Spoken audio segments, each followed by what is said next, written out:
Welcome to Football Roundup with your host, Randy Silver, where we break down the biggest sports stories, injuries, matchups, and more from the NFL. Today we have your NFL Week 3 preview. Let's dive into it. Let's go over all the games for Week 3, and then we're going to dive into each game specifically and talk about the storylines. Niners whomped the Giants 30-12 on Thursday Night Football. Was not really a close game throughout. Stayed around one score, maybe 1.5 scores, but Niners had control. Your games this weekend: Titans Browns, Falcons Lions, Saints Packers, Broncos Dolphins, Chargers Vikings, Patriots Jets, Bills Commanders, Texans Jaguars, Colts Ravens, Panthers Seahawks, Bears Chiefs, Cowboys Cardinals. Sunday Night Football is Steelers Raiders, and then you have two Monday Night Football games: Eagles Bucks and Rams versus Bengals. So now we're going to dive into each game for you and give you the storylines. Niners won 30-12 against the Giants. Purdy had a very efficient night, 2 touchdowns, 310 yards passing, no turnovers. Jones, 137 yards passing, 1 interception, no touchdowns. They're without Barkley. He's out for a couple weeks with a high ankle sprain. Breida coming back into Santa Clara actually, gets a touchdown, did nothing else really. McCaffrey was the guy. Whew. How did he do? 85 yards rushing. Felt like more. A lot of big runs. 1 touchdown. Deebo Samuel stepped up. Wide receiver. 129 yards. 1 touchdown. His best game so far in the season. When we look at the win probability, Niners had it basically the whole game. Giants were never probable above 50% to win. Overall, total yards 150 for the Giants, so 441 for the Niners. Niners look legit title contenders this year. They came out of this game relatively unscathed. Deebo maybe a little bit bruised on his ribs. That's it. Now, Niners are 3-0. Rams 1-1 in their division. Seattle's 1-1. Arizona 0-2. Giants fall to 1-2, while the other 3 teams are 2-0 in their division. Titans at Browns. Browns are favored to win 57% to 42%. Game will be played in Cleveland. Tennessee right now is 1-1, while Cleveland's 1-1, so even matchup there. Look at leaders for the team. Tannehill, still a QB. We'll see if this changes throughout the season if they start losing. 445 yards passing, 1 touchdown, 3 INTs. Watson is now the guy with Nick Chubb being injured. We'll talk about it. He was the QB, but now he really needs to step up. Is he going to earn that $200 million plus contract, or is it just going to be given to him? It's fully guaranteed. 389 yards, 2 touchdowns, 2 interceptions. He has not looked like the player he was before the whole scandal went down with him. So we'll see how he does. D. Henry, still the dog, 143 yards rushing in 2 games, 1 touchdown, and Chubb unfortunately is out. Hopkins has not scored yet with Tennessee, but a very respectable 105 yards in 2 games. Cooper, 127 yards in 2 games. Could be some weather at game, a little rain. Look at injuries. Hopkins is questionable. Hopefully he'll play. And then when you have for Cleveland, the big one, Nick Chubb is out, which we'll talk about. He's on the IR rest of the season. We look at their stats. Total yards. Browns are getting more yards. Yards allowed. Tennessee's allowing a lot of yards. So this could be a nice game for Cleveland's offense. So we said Browns running back Nick Chubb. Believe the only have torn his MCL. We're not going to show the injury. It's pretty bad hit on his straight on his kneecap. The good part is, you can read this, they didn't think he dislocated his kneecap. They don't think it was a fully torn ACL, so they may not need to do surgery on it. They don't think any other ligaments were torn, so maybe just a sprain. So this seems like the best of a worst situation, but he will be out the whole season, which is such a bummer. If you remember, we talked about this last week in the review. At Georgia, he had an ACL tear, same knee, came back, played really well. He's been all pro in the NFL, so we wish him the best. A fun video for you. D-Hop is back in college. He's taking online classes at Clemson. It's technically not his alma mater. He's trying to make his alma mater. He never graduated. He obviously went to the draft and never finished school. So he's in classes right now over Zoom, getting his graduation. And here's someone in his class watching him on his iPhone in Zoom. He's taking basically park and rec degree. So pretty cool to just see NFL star wide receiver on your Zoom call. Falcons at Lions. Lions are projected to win 55% to Falcons 44%. Game will be played indoors, so you don't have to worry about rain, but it looks like it's going to be a beautiful day in Michigan, 7 degrees. Ritter, 352 yards passing on the season for Atlanta, 2 touchdowns, 1 interception to Jared Goff's 576 yards. He's on my fantasy team. Let's go. 4 touchdowns, 1 interception. That 1 interception was a pick 6. Very costly last week.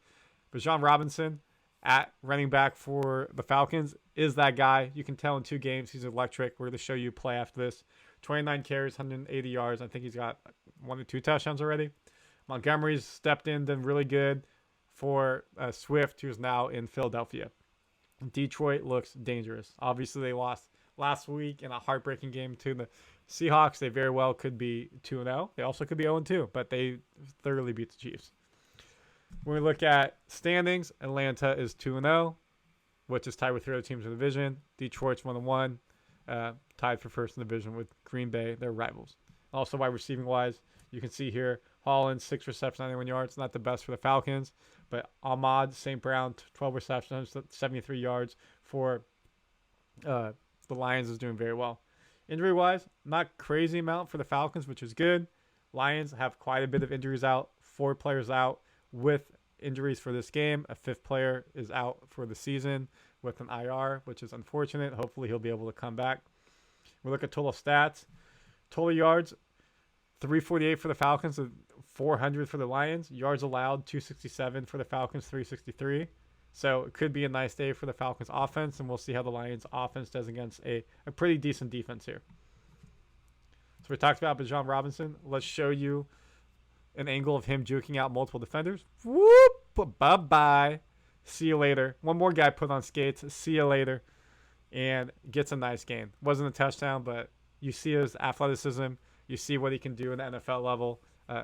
He is him. He was a great pick, number 1 pick in the draft as a running back. Excuse me, let me re-say that. He was a top picked running back in the draft at, I think he was 10th. And he could have gone higher. He should have gone higher based off of his performance so far. Saints, Packers. This game has a lot of fun history. If you remember, they played in the playoffs a couple times. Saints were able to stop the Packers from moving forward with Aaron Rodgers. Now they're playing here in the regular season. Packers favored to win in Lambeau, their home field, 53% to 46%. First game, Jordan Love as a starter, post Aaron Rodgers era in Lambeau. It will be fun. It will be loud. We'll see how he does. He's been playing really well. When you look at his stats, we'll show you right now. Jordan Love, 396 yards throwing, 6 touchdowns. Just impressive with 0 interceptions so far. Derek Carr, new team, going from the Raiders to the Saints. Very respectable, 533 yards. Only 1 touchdown. They would like more, 2 interceptions. Hill has been the best rusher for the Saints. This is because Kamara is still out. Last game he's out until his suspension is over. He's been able to be a nice change of pace there. Dillon's been in. Jones got hurt in the first game, did not play second game. He's questionable for this game. Him and Dillon make a great 1-2 punch. And you can see here receiving yards. Jones, 86 receiving yards, 1 touchdown, leading the team after 1 game. You would want your wide receivers to step up there. We look at injuries. You can see that there's a little bit on both sides. The biggest one here, again, is Jones, potentially for the Packers, which they actually don't have him on here. He's still questionable if he's playing with his hamstring. We look at the team stats. Packers offense isn't being super prolific yet, 206 yards. Yards allowed, 277, so right on track. But then we look at total yards for Saints, 372. Packers giving up basically 400 yards a game. Saints offense could have a nice field day here. Game will be played in 65 degrees in Green Bay, so you're not getting that inclemental weather yet, snow, rain, but it should be a nice day. And when we look at here, the records, again, New Orleans 2-0, while Green Bay is 1-1. One cool thing, Aaron Rodgers reveals what he texted Jordan Love after Love and the Packers beat the Bears game 1 of the season. Congrats on keeping the ownership in place, because as we know, Rodgers never lost to the Bears. If he did, it was 1 game, and he owned him, and it's still going on. And just a friendly reminder, unfortunately, Rodgers did get hurt week 1 towards Achilles tendon with the Jets. We wish him a speedy recovery, and hopefully he can come back. Broncos versus Dolphins. Dolphins are wildly expected to win this game, 70% to 30% for the Broncos. Broncos are 0-2, while Dolphins 2-0. Broncos lost basically a couple nail-biter games in the first 2 games, so they could have been the other way around, but it's a results league, and they haven't won. Game will be in Miami, 85 degrees. It'll be hot. It'll be a bit humid. in that late September sun in Florida. Russell's played much better on the champagne this season. Only 1 interception, 5 touchdowns, 485 yards throwing. Tui has been the guy. Tui Tagovailoa for Miami, 715 yards, 4 touchdowns, 2 interceptions. Rushing-wise, Mostert's been amazing for Miami, 3 touchdowns, 158 yards. They have Jeff Wilson Jr. still on IR. When he comes back, they'll be great 1-2. And Williams has been nice for Denver, 96 yards, no touchdowns. Receiving-wise, Tyreek Hill at about 220 yards in game 1. Quieter game 2, but did get a touchdown. His goal is 2,000 yards on the season. Technically, he's on pace, so we'll see how he does. Mims Jr., 4 receptions, 120 yards, 1 touchdown. Nice start to the season for him. We'll look at the players out.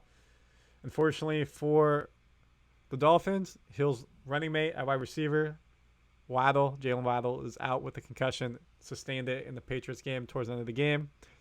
Broncos, not a crazy amount of injuries, so should be a well-skilled game. Not a lot of backups playing. Total yards, Broncos 350, Miami 465, which is wild, 465. 350 is not shabby. Yards allowed 341 and 390. So expect a lot of offense in this game. Yards passing over, touchdowns over, points over. It seemed like it'll be trending that way. And here's the play if you just want to see it where Waddle got hurt. We'll replay it for you in a second. This is him on the field. You can tell that he's in a bit of pain, unfortunately, and they're about to restart it. So let's restart it for you. He's lined up here on the right side towards the bottom of your screen. Hill goes outside of him. He goes straight up for the seam, tries to catch it, and he takes a shot to the back of the head right there. And that's where the concussion was sustained. We wish him the speedy recovery. Chargers Vikings. This is close to a toss-up, 53% Chargers, 46% Vikings. Chargers are 0-2. They've lost 2 close games as well. Could be either way around. They need to win close games. Minnesota's 0-2. They've lost a couple close games. So this game means a lot. You don't want to go 0-3. It's tough. Luckily, no teams in either division's 2-0. But 0-3 could be an early season hole that you may not be able to climb back out of. Game will be played indoors in Minnesota, US Bank Stadium. So it'll be a nice, cool climate. Herbert's having a great start to the season. No INTs, 530 yards passing, 3 touchdowns. Cousins, great start to the season. 700-plus yards passing, 6 touchdowns, only 1 interception. Kelly's in because Eckler is hurt, unfortunately. He played very nice the last game, kind of. Had rushing yards, no real touchdowns. First game, he had much better. Madison, not doing his best for the Vikings so far. They actually just made a trade for Cam Akers. We'll talk about in a second. That there'll be a 1-2 punch. They need more there, especially at the running back position, because when you have Jefferson at wide receiver, you want them to be open. You want them to have to load the box on defense and let Jefferson be able to do his things on the outside. He's had a nice start to the season, no touchdowns. Keenan Allen, 2 touchdowns, 107 yards receiving so far. Chargers, unfortunately, Eckler is out. Kendrick's out. 2 big cogs on offense and defense. Bosa questionable. So this could be a tough game for the Chargers if a couple of these questionable can't make it. And then when you look at the Vikings, no crazy injury players here. Yes, you're missing your offensive tackle and wide receiver, but they have some backups there who can be sustainable. We look at passing yards. Total yards, Chargers 414 to Vikings 388. Yards allowed for Chargers, which may be top 3 in the NFL easily, 461. Vikings with Kirk Cousins, that offense, what we already showed you, they're going to have a field day.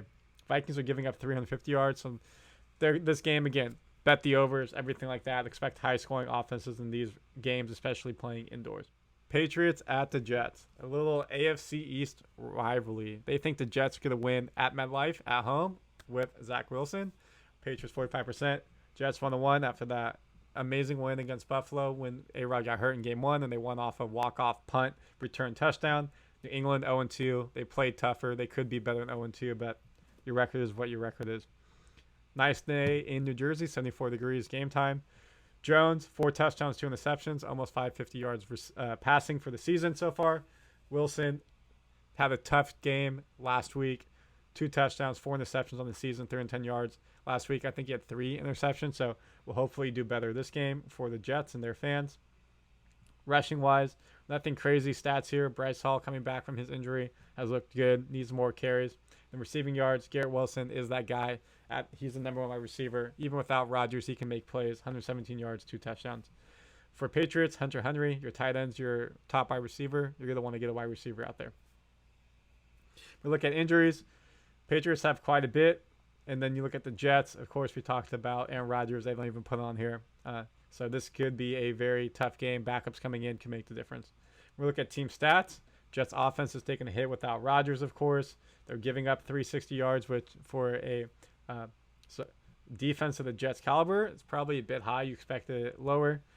They do get good interceptions. They can get sacks, but it's a lot of yards to give up, especially if the offense isn't able to keep the ball, move it. This will be happening a lot. Patriots are giving up 330 yards too. So this could be a middling game, or it could become a high-scoring affair. Last time the Jets beat the Pats was in 2015. Ryan Fitzpatrick, now announcer with NFL Network on Thursday Night Football, was the QB at that time. Can the Jets break the streak and beat the Patriots for the first time in 8 years? Bills Commanders. Commanders at a 26% chance to win. Ouch. Bills 74%. So expect the Bills to win. Money is on them. If they don't win, it will be a shock. That's a pretty big advantage. Game will be played in Washington, D.C., FedEx Field. 75 degrees and looking nice. Well, sorry. Landover in Maryland, not Washington, D.C. I apologize. That's wrong. Allen had a nice bounce-back game after week 1 on the season. 4 touchdowns, 3 interceptions. Sam Howell has looked nice as a starter for the Commanders. When we look at receiving yards, Diggs already has 160 yards on the season. Top 5 in the NFL. And then rushing yards, Cook has come in, done nice. They need to get the ground game going for the Bills. No injured players for the Bills, which is surprising. That's amazing in the NFL. Commanders only have 1, so should be a very well-run game with their starters playing. When we look at the total yards, Bills 395, giving up 276. Washington 357, giving up 329. So Bills offense should have a nice day, and we'll see what Washington's offense can do against the Bills defense. We look at the records. Bills are 1-1. Washington's 2-0. Texans at Jaguars. Should be a fun game. CJ Stroud playing his first game in Jacksonville in an AFC South rivalry. He's not favored to win, him and his team. 28% for the Texans, 72% for Jacksonville, 71%, excuse me. Jacksonville's 1-1, while Houston's 0-2. Stroud's looked pretty good in his rookie debut, first 2 games in. 626 yards, passing 2 touchdowns, no interceptions yet. Better stats than Lawrence, if you look at that. 457 yards, passing 2 touchdowns, only 1 interception. And then you can see the rushing and receiving yards. Injury-wise, quite a bit for each respective team, so this may limit how the game is going in terms of how it looks on the field, backups playing. We'll look at the team stats across the board. Houston's offense could have a nice day against Jacksonville's defense, like how much they're giving up. And Jacksonville's offense is creating as many yards as Houston's defense is giving up. One thing about Jacksonville, Jaguars have gone public with their demands for stadium funding, even proposing relocating if $1 billion in taxpayer money is not secured. Do you want to keep the NFL in Jacksonville? Then you better shell out public money, which is taxes and things like that. Looks like a beautiful stadium. It would be sick. Colts versus Ravens. This game, Ravens are heavily favored, 77% to 22% for the Colts. Colts are 1-1, while Baltimore is 2-0. Richardson for the Colts, rookie QB, has played nice. Unfortunately, he got a concussion, and he will not be playing in this game. He's already ruled out.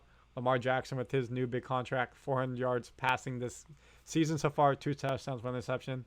Not the craziest amount, but the team's winning their games, which is what matters most. Odell Beckham is out for the Ravens. They already announced it. You can see other players out. They have a lot out already, just they're showing. So this game could be a backup game as well. Again, this sucks. This 3rd game of the season, your starters already aren't playing. When we look at the total yards, 320, 347.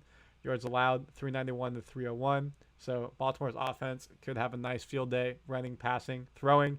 Could be a high-scoring affair. Looks like it's going to be a beautiful day in Baltimore. Panthers at Seahawks. Seahawks favor to win 72% to 27%. When we look at the game across the board, Bryce Young, unfortunately, has already been ruled out as well. He has an ankle sprain. They're not going to push him. So that means Andy Dalton's going to come in and be the starter against Geno Smith, 440 yards, 3 touchdowns this season. Look nice. Seahawks got the win in OT last week against the Lions, so they're riding high. Metcalf started the season well, 122, 1 touchdown. Thielen, same face, new place, 66 yards, 1 touchdown. Here you can see the injuries. A couple little questionable for the Seahawks. When we look at the team stats, Seahawks defense, Legion of Boom, it's a legion of yards. 425 yards allowed per game so far this season. Even without Young in there, Andy Dalton, veteran QB, ideally they can move the ball up and down, get the Panthers some opportunities, and get some yards, score some points. Game will be in Seattle. Could be some rain. Low 60s weather. Carolina's 0-2, while Seattle is 1-1. San Francisco's 3-0 in the division. They need that W.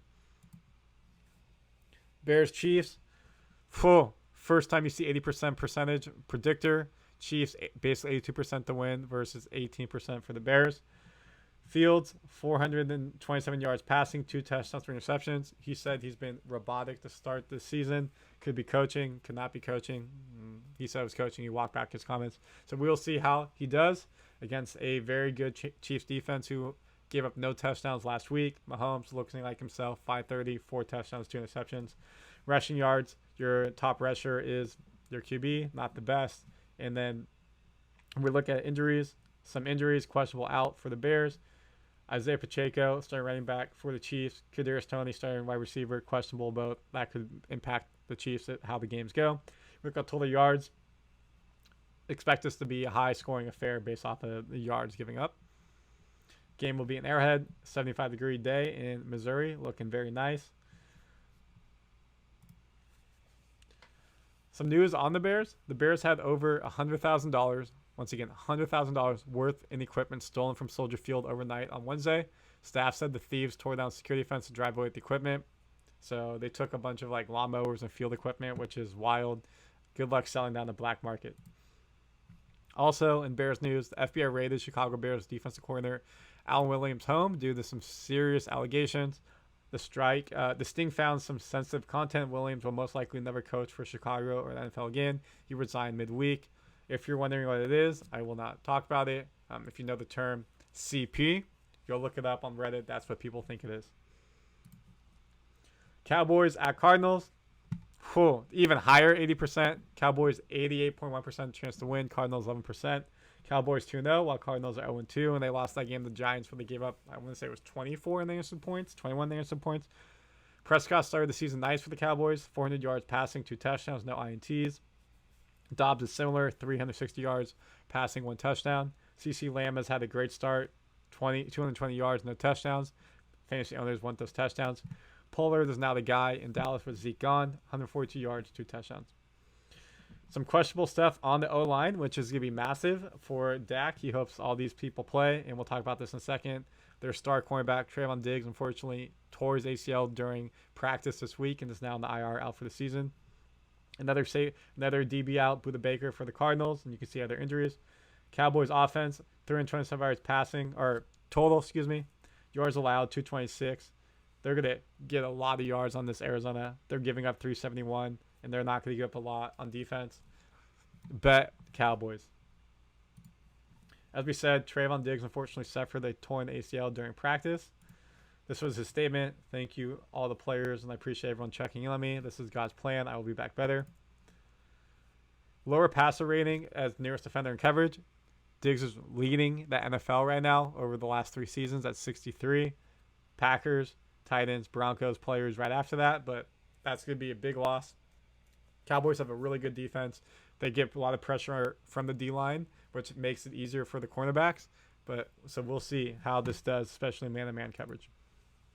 Now we move to Sunday Night Football. You got Steelers, Raiders, old school AFC matchup.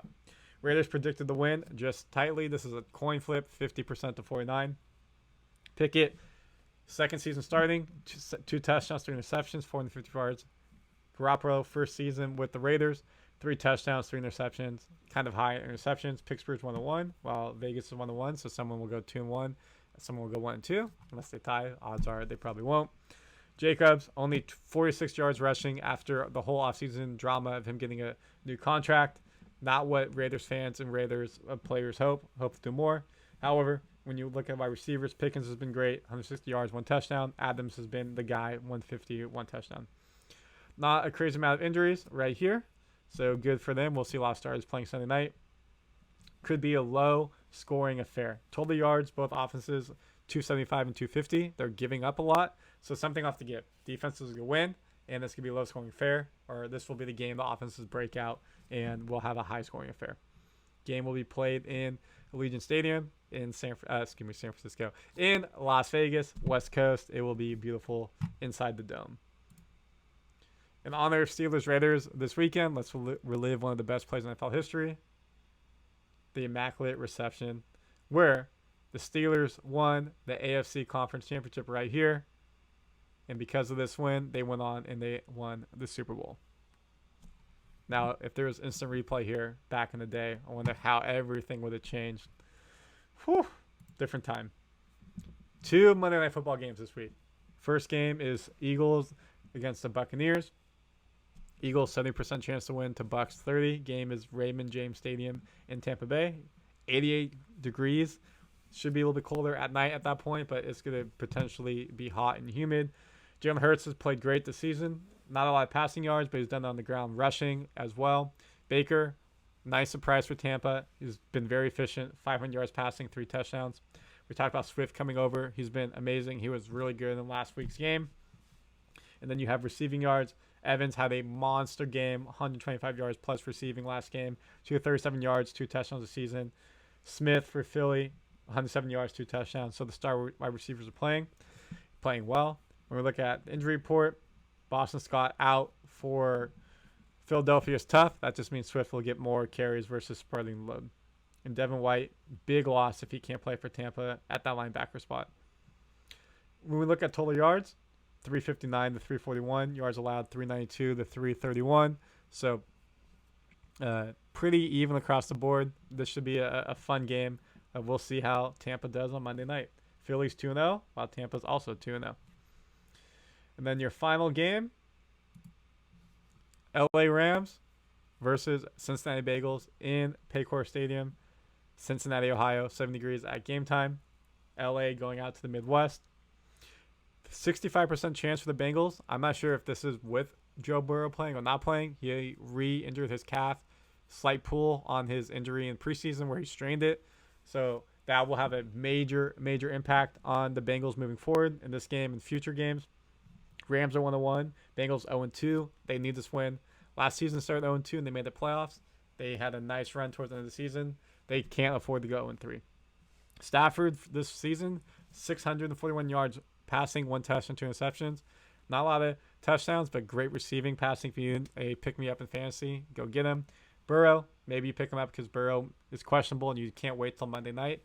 304 yards, passing, 2 touchdowns, 1 interception. Not what you expect after he just got the richest contract in NFL history. Mixon has had a nice season, 150 yards rushing, but no touchdowns. Nakua has been a revelation at wide receiver. Unfortunately, he's been moved up to number 1 because Cooper Kupp is hurt. He's on IR for the first 4 weeks of the season. His loss, Nauka's game, 25 receptions, 260 yards, crushing it out of BYU. Higgins has outperformed Chase here. Chase has not had a good season. He's my fantasy team. It's tough. We talked about injuries. Nauka, a little bit injured. Could play, could not play. And then we look at Bengals. Joe Burrow, questionable, is really tough game time decision. Monday Night Football has an extra day. Total yards, Bengals offense lacking, and we just talked about that, while LA Rams offense is humming at 411. Yards allowed, 281 to 387. So this could be a long night for the Bengals with or without Burrow. Big thing for Cincy because of the injury to Burrow. They have re-signed A.J. McCarron, who was the backup for multiple years with Cincy. Had a nice run in the XFL. He is now on the practice day squad. If Burrow can't play, expect him probably to become the backup on game night. And then you got A.J. Green during the midweek, retired officially as a Bengal. Who they nation. He signed a 1-day contract to be able to retire as a Bengal. Would not be surprised if he's in the Bengal Hall of Fame, Ring of Fame, and he has the stats borderline right there to be in the NFL Hall of Fame. Probably not a first ballot Hall of Famer, but chance he gets in the NFL Hall of Fame. That is your NFL Week 3 preview. News, storylines, injuries, and matchup breakdowns. Comment your thoughts. How do you think your team's going to do? Any favorite matchups, any games you're looking forward to? And of course, stay here on the Gridiron Roundup for weekly previews, weekly reviews, any breaking news, we give it all to you. We also have Hoop Roundup, we have MMA Roundup, and we have European Football Roundup. So Randy Silver TV is the place to be. Subscribe. We got you all. Enjoy football, and we'll be back with you Tuesday with the Week 3 Roundup. Bye, y'all.